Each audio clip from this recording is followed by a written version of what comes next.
반갑습니다. 큐티의 산을 오르고 계신 여러분, 김유정 목사입니다. 4주간에 걸친 D형 큐티, 이제 그 대망의 네 번째 시간을 앞두고 있는데요. 오늘 큐티는 D형 큐티, 큐티의 귀납적 큐티이자 궁극적으로 우리가 가야 될 D형 큐티에 대해 우리가 간단하게 좀 알아보도록 하겠습니다. 먼저 본격적인 D형 큐티를 알기에 앞서 얘기한 A형, B형, C형 큐티가 어떤 것인지 먼저 간단하게 알아보도록 하겠습니다. 자, 지난 3주간 우리는 A형, B형, C형 큐티에 대해서 우리가 좀 알아보았습니다. A형은요, 느낀 점을 보는 겁니다. 그래서 그 본문에 내가 이 본문을 보고 단어 혹은 전체적인 내용에서 내가 느낀 점을 적는 거죠. 그래서 감사와 찬양, 회개 등의 이야기를 글로 적어보는 겁니다. B형 큐티는요, 내용의 관찰입니다. 특별히 이 내용의 관찰은 적극적으로, 능동적으로 본문을 읽음으로 말미암아 전체 내용이 어떻게 흐르는 건지 알게 되는 겁니다. 단락을 나누고 그 단락의 핵심적인 이야기를 한두 문장으로 정리해서 내 것으로 만들어내는 시간이 바로 내용 관찰, B형 큐티라고 이야기할 수 있습니다. 그리고 마지막 C형 큐티는요, 그 내용 관찰과 느낀 점을 한 뒤에 결단과 적용을 하는 겁니다. 결단과 적용은요, 어떻게 나뉘는 거냐고 말씀드렸죠. 마음으로 이 결단을 하고 삶의 구체적 행동으로 적용하게 되는 것. 그래서 큐티는 성경 공부가 아니라는 계속적인 강조점을 말씀드렸습니다. 어떻게 기억이 좀 나십니까? 자, 그럼 이 D형 큐티에 대해서 이제 알아보려고 하는데요. D형 큐티의 핵심은 해석입니다. 해석. 하워드 핸드릭스는 삶을 변화시키는 성경 연구라는 본인이 쓴 책에서 관찰의 위험성을 이렇게 경고합니다. 한 과학자가 벼룩의 특성을 살피기 위해 귀납적인 방식으로 벼룩을 관찰하고 있었다. 벼룩의 한쪽 다리를 끊어내면서 뛰어! 라고 명령했다. 그 벼룩은 즉시로 펄쩍대고 뛰었다. 다시 한 번 더 다리를 끊어내며 뛰어! 라고 명령했다. 벼룩은 또 뛰었다. 이 과학자는 이와 같은 명령을 계속하여 6번째인 마지막 다리만 남겨놓기에 이르렀다. 과학자는 드디어 마지막 다리까지 잘라버리고 또 뛰라고 명령했다. 그러나 벼룩은 아무런 반응이 없었다. 더 큰 목소리로 뛰어를 외쳤으나 여전히 벼룩은 반응이 없었다. 과학자는 자신의 연구에 대해 다음과 같은 결론을 내렸다. 벼룩의 다리를 모두 제거해버리면 벼룩은 청력을 상실한다. 자, 여러분 어떻습니까? 이 이야기가 좀 우스운 농담 같지만 아무리 열심히 관찰을 해도 바른 해석의 과정을 거치지 않으면 결국 엉뚱한 결론을 내릴 수 있다는 이야기입니다. 성경 해석의 가장 기본적인 원리는 성경이 쓰여졌던 당시의 시대, 그때와 우리가 지금 살아가고 있는 지금의 시대 사이에 다리를 놓는 겁니다. 수천 년 동안 멀어졌던 그 사이를 성경 본문이라는 해석을 가지고 다리를 놓는 거죠. 우리와 전혀 다른 시대, 문화, 이 지리적 배경 속에서 쓰여졌기에 해석이라는 과정은 반드시 필요합니다. 따라서 우리를 향해 말씀하시는 이 하나님의 뜻을 분별하고 적용하기 위해서는 성경 해석의 과정이 반드시 필요합니다. 자, 이런 해석을 바르게 하기 위해서 우리에게는 도구가 필요합니다. 그래서 이 도구는요, 특별히 연구와 묵상을 위한 아주 좋은 도구들이 우리에게 많이 있습니다. 페이지 34페이지를 보면은요, 연구와 묵상을 위한 도구가 잘 안내되어져 있는데요. 그것에 앞서 우리가 연구가 무엇이고 묵상이 무엇인지에 대해 먼저 간단하게 좀 알아볼 필요가 있습니다. 연구는요, 본문 안에서 해결할 수 없는 질문의 경우 성경 이외의 2차 자료, 그러니까 성경을 가리키기 위하여 제작이 된 이 다양한 자료들을 통해 확인하는 과정입니다. 그러니까 단어, 배경, 문화 등등 성경 본문에서 얘기하고 있지 않지만 분명히 이야기하고 있는 그것을 알아가는 과정입니다. 그리고 묵상은요, 이런 연구를 통해 발견한 지식을 거룩한 상상력, 굉장히 중요한 단어입니다. 거룩한 상상력. 이걸 통해 이 공감적인 이해까지 이르는, 그래서 삶의 변화를 일으키게 하는 과정이라고 할 수 있습니다.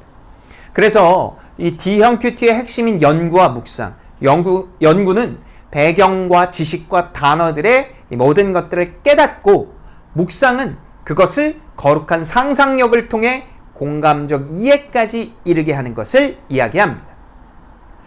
자, 그렇다면 이 연구를 위한 도구들은요, 뭐가 있을까요? 여러분, 신학 그리고 신앙 등등 이 필요한 자료들은요, 수천 권, 아니 수만 권, 아니 그거보다 훨씬 더 많은 숫자를 자랑합니다.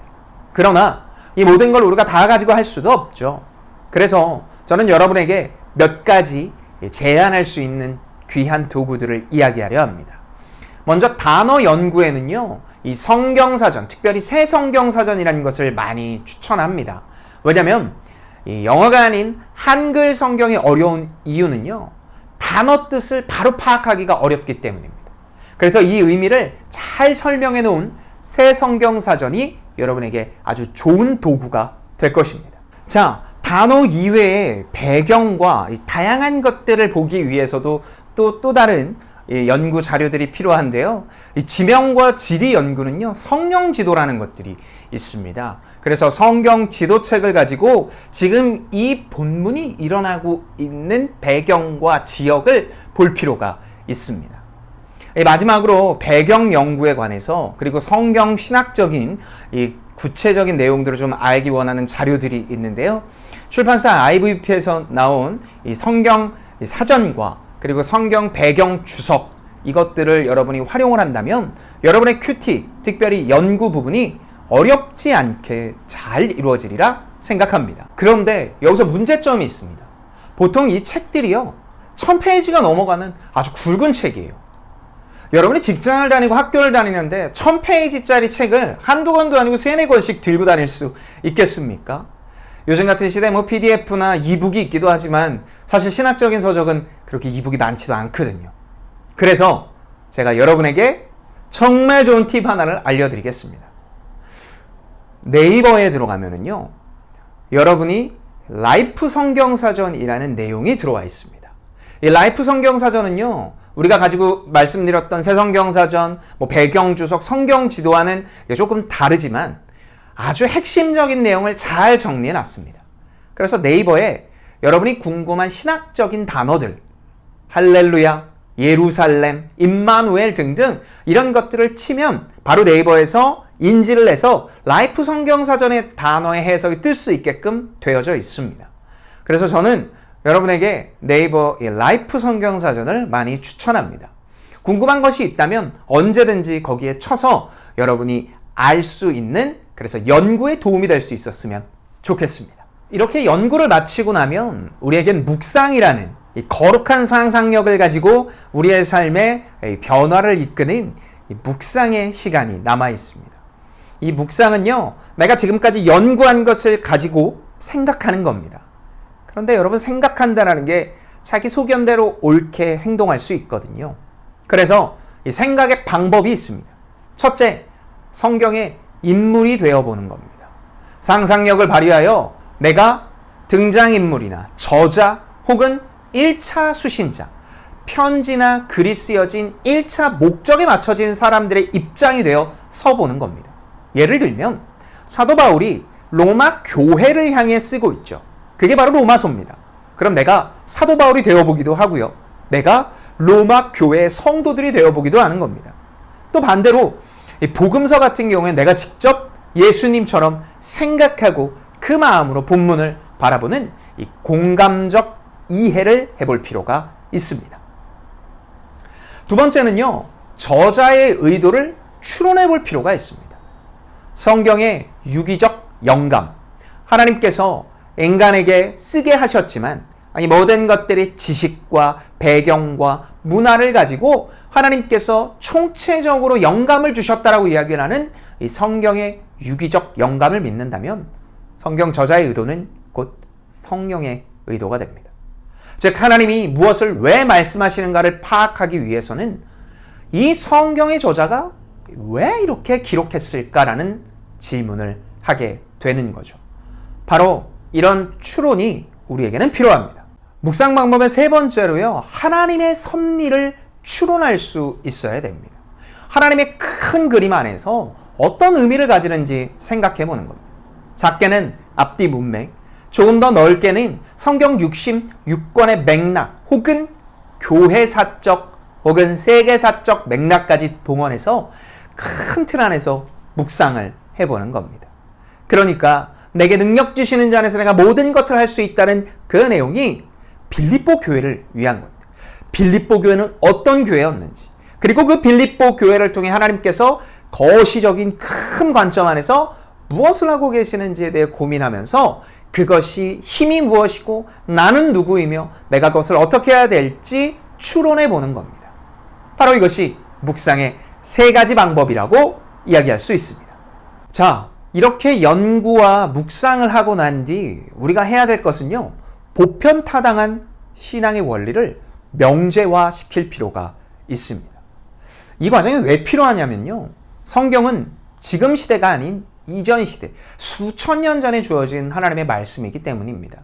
그 진리를 오늘날 현실적으로 적용하려면 시대와 문화, 그리고 그 속에 하나님이 주신 원리를 구분할 수 있어야 됩니다.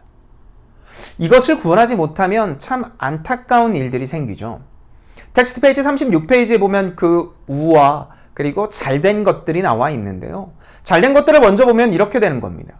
본문은 시온 딸에게 이르기를 내 왕인에게 이 말이니 그는 겸손하여 나귀 곧 멍에 매는 짐승의 새끼를 탓도다 하라 하였느니라 라는 마태복음 21장 5절의 말씀을 가지고 볼 수 있습니다. 자, 이걸 영적인 원리화를 시키면은요, 하나님 나라의 리더 예수님은 굴림이 아니라 나귀를 타는 것처럼 겸손하게 오는 것이다. 그러니까 적용을 한다면 나도 겸손하게 나귀를 타는 것처럼 겸손하게 무엇을 해야 되겠다? 영혼을, 공동체를 섬겨야 되겠다는 것이 일반적인 이야기입니다. 자, 그런데 이 보편타당한 신앙의 원리의 명제화를 제대로 하지 못하면요, 어떤 일이 생기냐면 본문은 동일한데 적용이 나도 나귀를 타야 되겠다. 다시 말해 문자적으로 해야 될지 의미적으로 해석해야 될지에 대한 기준이 전혀 없는 상태에서 우리는 이런 우를 쉽게 범할 수 있다는 겁니다. 자, 보편타당한 신앙의 원리를 명제화하는 것, 이것이 D형 큐티의 핵심 중에 핵심이라고 할 수 있습니다. 이 연구와 묵상에서 우리가 주의할 점이 있습니다. 첫 번째는 주객전도를 주의해야 됩니다. 연구와 묵상을 할 때 이 주객전도가 잘 되는데요. 왜냐하면 큐티는 자료를 모아 하는 성경 공부가 아니기 때문입니다. 큐티의 목적은 삶의 변화입니다. 그런데 정보 수집이 목적이 아님을 분명히 알아야 되는데 마치 그것이 큐티의 모든 것을 한 것인 마냥 여길 때가 많죠. 그래서 자연스럽게 유의점 두 번째인 큐티의 목적은 나의 삶의 변화에 있다는 사실, 바로 이것을 우리는 잘 기억해야 될 필요가 있습니다. 그 균형감 있는 것을 잘 할 필요가 있습니다. 큐티의 목적, 특별히 연구와 묵상의 유의점, 여러분 잊지 않았으면 좋겠습니다. 이제 큐티의 실습을 해볼 필요가 있는데요. 마태복음 14장 13절에서부터 21절까지의 내용의 큐티를 여러분이 해볼 필요가 있습니다. 그래서 이것을 읽고 연구와 묵상을 통해 거룩한 상상력으로 명제화를 시키고 그것을 느끼고 그리고 적용과 그리고 실천을 통해 이 마태복음 14장 13절에서부터 21절까지의 말씀이 나를 지금 어떻게 인도하고 있는지 경험할 수 있었으면 좋겠습니다. 자, 여러분 D형 큐티 어떻게 좀 아시겠습니까? 사실 이 큐티는요, 강의보다 실습 그리고 피드백이 중요한데요.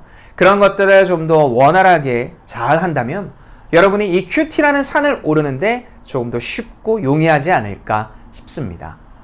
지난 4주간 여러분 정말 고생하셨고요. 그리고 앞으로 영상과 교재와 그리고 다양한 것들을 통해 더 하나님과 관계를 누려나가는 그리고 은혜의 시간을 충만하게 누리는 여러분이 되었으면 좋겠습니다. 사랑하고 축복합니다. 수고하셨습니다.